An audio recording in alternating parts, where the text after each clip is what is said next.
Hello hello and welcome everyone, welcome to the channel. बच्चों तो क्या हाल है जी? मौज मस्ती काट रहे हो कि नहीं? है ना, मौज मस्ती तो होती रहनी चाहिए भाई। है ना, अपने चैनल का लोगो हो जाना चाहिए मौज मस्ती कर दो भाई।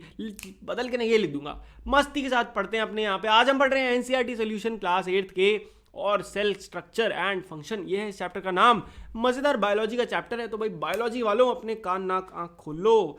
बाकी नहीं, बाकी क्या करोगे? सोओगे नहीं, तुम भी उठो और आराम से पढ़ो। और चलो आज का ये चैप्टर तैयार करते हैं। और सुनो मेरी बात, ध्यान से सुन लो। इसका अच्छे वाला एक्सप्लेशन, क्या बोल रहा हूँ भैया, आप तो बोल नहीं पा रहे। अरे सुन तो लो यार, हो जाती गलती। इस चैप्टर का अच्छा वाला आपके लिए एक्सप्लेनेशन ऑलरेडी ऑलरेडी चैनल पे आ चुका है। जबरदस्त 20 मिनट में पूरा एनसीईआरटी स्पेशल पीडीएफ बनाई है, तो वो जाके देख सकते हो। और देख लिए, वेल एंड गुड। चलो भाई आज की वीडियो शुरू करते हैं और क्वेश्चन आंसर्स को कवर करते हैं।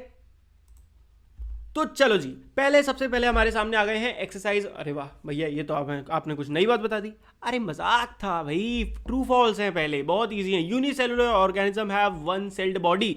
भैया ट्रू है, बहुत आसान था। यूनी का मतलब ही होता है वन, तो यूनी मतलब वन, तो one celled body. Muscles are branch, muscle नहीं भैया, मसल सेल्स। वेरी गुड, शाबाश। तुम फोकस कर रहे हो, मैं तुम्हारा टेस्ट लेना चाह रहा था, शाबाश। फॉल्स होगा आंसर, मसल सेल्स ब्रांच नहीं होते हैं। The basic living unit of an organism is an organ. क्या बेसिक लिविंग ऑर्गेनिज्म की ऑर्गन होती है? वेरी गलत, सेल होती है। किसी भी ऑर्गेनिज्म की बेसिक लिविंग यूनिट होती है cell. Amoeba has a irregular shape. क्या अमीबा की शेप कोई रेगुलर नहीं होती? एग्जैक्टली, कोई शेप नहीं होती, टेढ़ी मेढ़ी होती रहती है। और लास्ट है make a sketch. Question number 2 आ गया है, make a sketch of human nerve cell. और पक्का बता रहा हूं, ये क्वेश्चन आ रहा है भाई, मैं लिख के दे रहा हूं, ये क्वेश्चन आ रहा है, बहुत इंपॉर्टेंट है। देखो, नर्व सेल का ऐसा चिल भी लोगों से डायग्राम बना दो। देखो टीचर, नर्व सेल किसी ने देखा थोड़ी रियल में, बट हमें देखने में देखो क्या दिख रहा है। ऐसा आराम से, मस्त आराम से बना दो। बीच में न्यूक्लियस जरूर बना देना और यहाँ पे उसके पंख निकाल देना। The function of a nerve cell, function जरूरी पता होना चाहिए, is to transmit messages to the brain. क्या फंक्शन होता है? हमारी बॉडी से सेंसेशन, हमारी बॉडी से मैसेजेस लेता है और ब्रेन तक पहुंचाता है, और उसके अलावा ब्रेन से मैसेज लेता है और वापस बॉडी के डिफरेंट पार्ट्स तक पहुंचाता है। रिसेप्टर ऑर्गन्स वर्ड भूल भी जाओ तो डिफरेंट पार्ट्स लिख देना।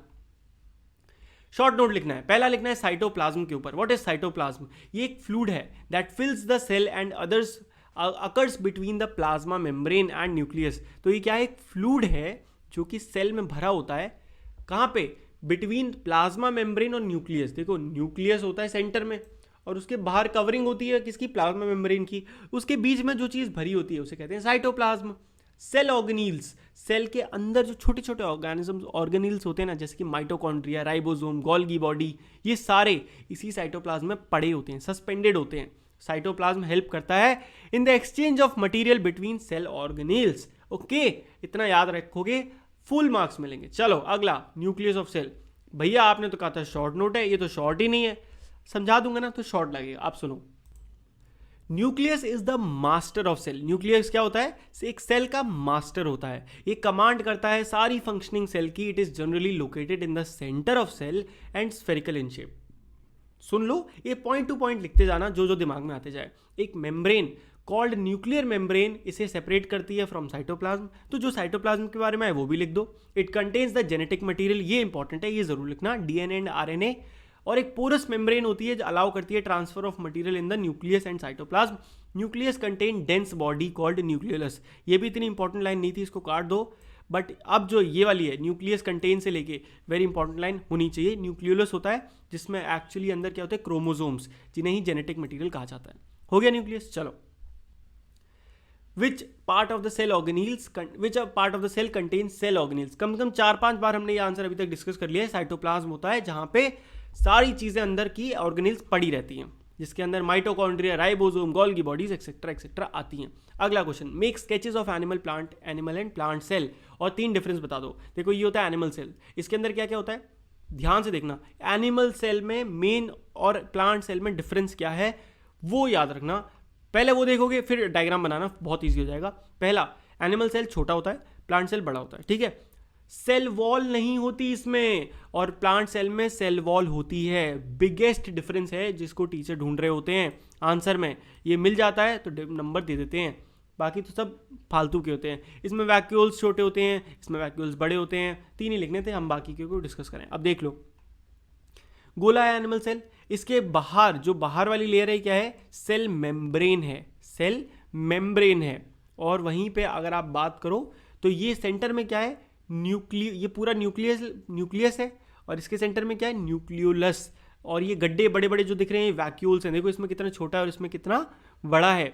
इसमें क्लोरोप्लास्ट भी होता है। अब देखो इसमें होती है सेल वॉल, एक एक्स्ट्रा वॉल दिख रही है मोटी सी, ये सेल वॉल होती है, प्राइमरी और सेकेंडरी, और वहीं एनिमल सेल में नहीं होती है, इसमें सीधी सेल मेम्ब्रेन होती है। ठीक है, चलो आई होप आपने एक बार बना के प्रैक्टिस कर लिया होगा, पर मुझे पता तुमने नहीं किया होगा। Very bad students. जिसने करा है कमेंट करके अपना नाम बता दो, उसका नाम सुपर स्टूडेंट्स में आ जाएगा, मेरी प्रॉमिस है आपसे।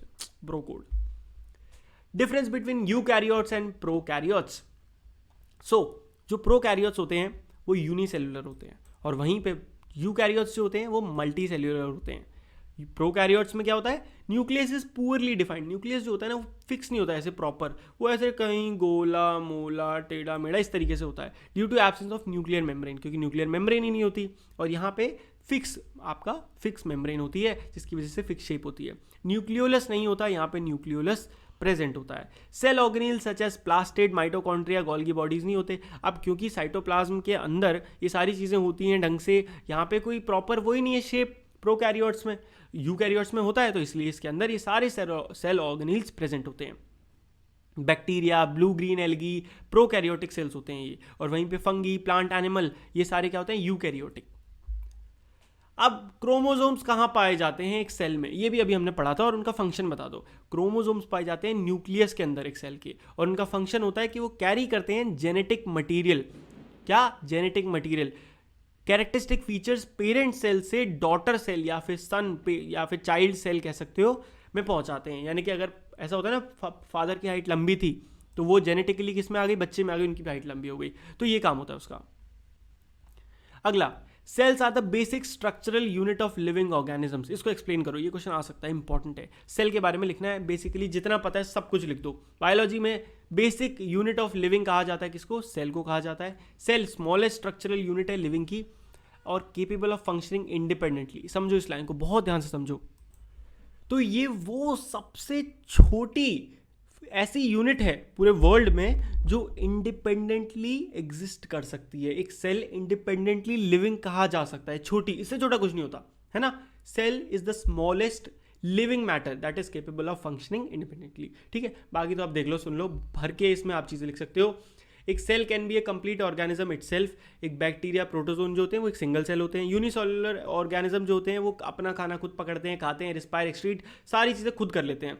Similar function multi cellular organism करते हैं, बट ग्रुप ऑफ सेल से, जिनको मिला के कह दिया जाता है टिश्यूज, और टिश्यूज से बनते हैं ऑर्गन्स, और उनसे बनते हैं हायर प्लांट्स और एनिमल्स जैसे कि हम। इसीलिए सेल को क्या कहा जाता है, basic structural functional unit of life, क्योंकि ये ईंट का काम करता है एक मकान में। एक मकान में जैसे ईंट होती है ना, सिमिलरली हमारी बॉडी में सेल होता है। Explain why chloroplast are found only in plant cell. बताओ, क्योंकि chloroplast are found only in plant cells because they are required for photosynthesis. इंसानों को नेचर ने हम सबको ना बहुत ही परफेक्ट बनाया। हम कहते हैं ना, nothing is perfect, something is perfect, that is the creation what nature has done. तो नेचर ने जो चीज़ करी ना वो परफेक्ट है। हम नेचर ने, इंसान देखो, इंसान फोटोसिंथेसिस नहीं करते, तो वहाँ पे क्लोरोप्लास्ट भगवान ने दिया भी नहीं, नेचर बोल लो आप अपना उस पर, ठीक है। और बस ये तो आपका एक क्रॉसवर्ड है जो आप खुद कर लेना।